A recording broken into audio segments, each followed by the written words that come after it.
Hello guys, अस्सलाम वालेकुम, welcome to ATS code world. आज के हमारे सी प्लस प्लस के ट्यूटोरियल में हम देखने वाले हैं ब्रेक एंड कंटिन्यू स्टेटमेंट।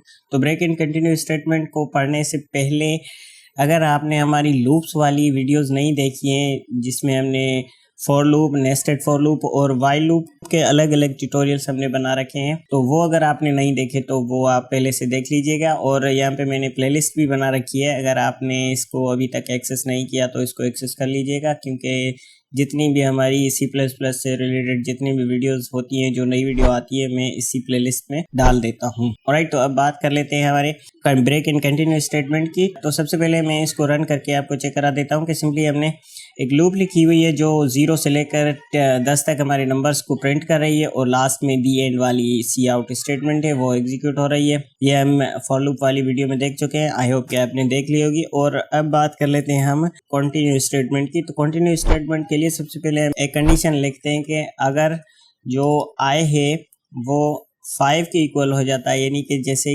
हमारी लूप चलती है और उसमें इंक्रीमेंट होती है, तो अगर वो नंबर इंक्रीमेंट होते होते 5 तक आ जाता है तो सिंपली उसको कंटिन्यू किया जाए। अब कंटिन्यू स्टेटमेंट क्या करती है मैं आपको रन करा के चेक करा देता हूँ।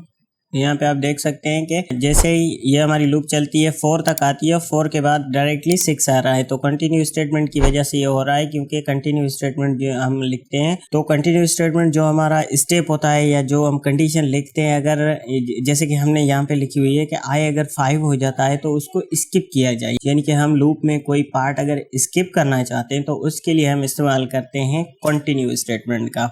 अब सिमिलरली ब्रेक स्टेटमेंट भी हम ऐसे ही लिखते हैं, कंडीशन लिखते हैं और ब्रेक स्टेटमेंट लिखते हैं, लेकिन ब्रेक स्टेटमेंट हम पहले भी देख चुके हैं। अगर आपको याद हो हमारी स्विच स्टेटमेंट वाली वीडियो में, तो उसमें हमने ब्रेक स्टेटमेंट यूज की थी कि वो प्रोग्राम को टर्मिनेट कर देती है। अब सपोज यहाँ पे मैं एक और कंडीशन लिखता हूँ जिसमें लिखते हैं अगर आय हमारा 8 हो जाता है तो सिंपली उसको ब्रेक किया जाए, और ब्रेक सिंपली क्या करती है, हमारे प्रोग्राम को वहीं पे टर्मिनेट कर देती है। यहाँ पे आप देख सकते हैं कि 0 से लेकर 7 तक हमारी लूप चली है और उसके बाद दी एंड वाली स्टेटमेंट आ गई है, यानी सी आउट वाली जो स्टेटमेंट है वो एग्जीक्यूट हो गई है, और सिंपली ब्रेक हमारे प्रोग्राम को टर्मिनेट करती है। और कंटिन्यू स्टेटमेंट जो होती है वो अगर लूप में हम कोई पार्ट स्किप करना चाहते हैं तो हम उसके लिए इस्तेमाल करते हैं। तो ये होती है फॉर लूप में। और अब मैं आपको break and continue statement while loop में भी दिखा देता हूँ। वाइल लूप में थोड़ा सा डिफरेंस है इसमें।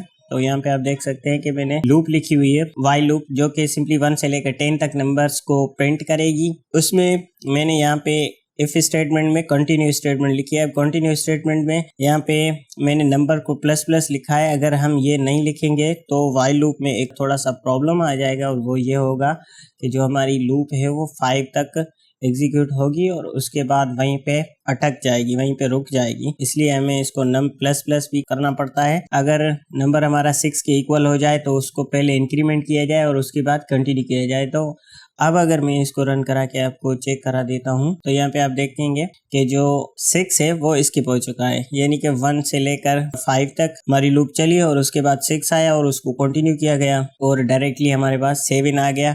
और 7 के लिए मैंने सेम वही कंडीशन लिखी हुई है। अगर आए हमारा 8 है, यहाँ पे मैंने नम लिया हुआ है, नम हमारा 8 के इक्वल होता है, तो ब्रेक स्टेटमेंट यूज की जाए और प्रोग्राम को वहीं पे टर्मिनेट कर दिया जाए। और उसके बाद यहाँ पे आप देख सकते हैं कि ये कंडीशन हमने फॉर लूप में जो लिखी हुई है उसमें मैंने कर्ली ब्रेसेस नहीं दी हुई है, और यहाँ पे मैंने कर्ली ब्रेसेस दी हुई हैं इफ स्टेटमेंट में।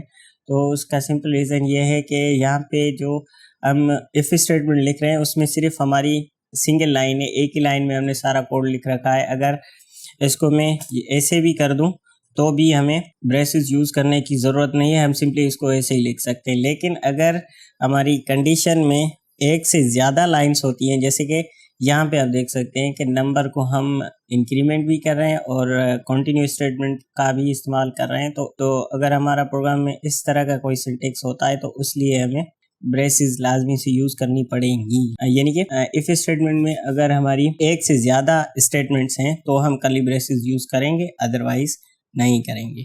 तो ये होती है हमारी कंटिन्यू एंड ब्रेक स्टेटमेंट। दोनों लूप्स में मैंने आपको बता दी। आई होप कि आपको समझ आई होंगी और ये वीडियो भी आपको पसंद आई होगी। अगर वीडियो पसंद आई है तो लाइक कीजिएगा, शेयर कीजिएगा, चैनल को सब्सक्राइब करना मत भूलिएगा। मिलते हैं इंशाल्लाह अगली वीडियो में, तब तक के लिए अल्लाह हाफिज़।